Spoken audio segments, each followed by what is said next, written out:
AICC ప్రధాన కార్యదర్శి KC వేణుగోపాల్తో భేటీ అనంతరం టీపీసీసీ చీఫ్ మహేష్ కుమార్ గౌడ్ కీలక వ్యాఖ్యలు చేశారు. నైని బ్లాక్ వివాదంపై సమగ్ర విచారణ చేయాలని ఆయన కోరడం చర్చకు దారితీసింది. హైకమాండ్ సూచన మేరకే మహేష్ కుమార్ గౌడ్ మాట్లాడారని అనుమానాలు తలెత్తుతున్నాయి. పరిస్థితులు అదుపు తప్పకముందే చక్కదిద్దాలని హైకమాండ్ భావిస్తుంది.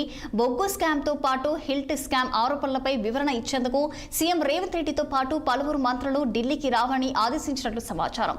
ఫిబ్రవరి మొదటి వారంలో సీఎం రేవంత్ రెడ్డి ఢిల్లీ పెద్దలతో భేటీ అయ్యే అవకాశం ఉంది. ఈ పర్యటన తర్వాత మంత్రివర్గంలో లేదా పార్టీ అంతర్గత వ్యవహారాల్లో కీలక మార్పులు చోటు చేసుకునే అవకాశం ఉందని కూడా విశ్లేషకులు భావిస్తున్నారు. దొంగతనం చేసి దొంగ నడిచినట్టుగా ఉంది.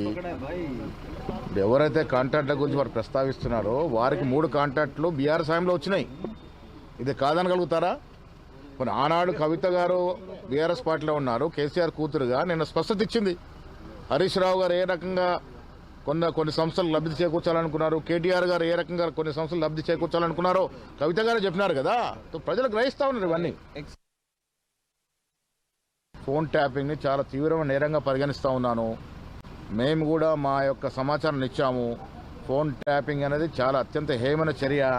దీని మీద ఎవ్వరు ఇన్వాల్వ్ అయినా అందరి మీద కఠినంగా చర్యలు తీసుకోవాలి. ఎవరిని పిలుస్తారనేది సిట్టి పరిధిలో ఉంది. మనం కాదు డిక్టేట్ చేసేది, మనం కాదు నిర్ణయం చేసేది. ఎవరిని పిలిచినా వారు సమాచారం ఇవ్వాలి, పరిపూర్ణంగా ఎంక్వైరీ జరగాలి, దోషులు శిక్షించబడాలి. ఎవరో ప్రెస్ వాళ్ళు అడిగి కవిత గారు కాంగ్రెస్లోకి వస్తూ ఉన్నారని అడిగినప్పుడు అలాంటి సమాచారం లేదు. గతంలో అలాంటి ప్రస్తావన వచ్చినప్పుడు నేను వ్యతిరేకించానని మాట చెప్పాను. ఇది వాస్తవం.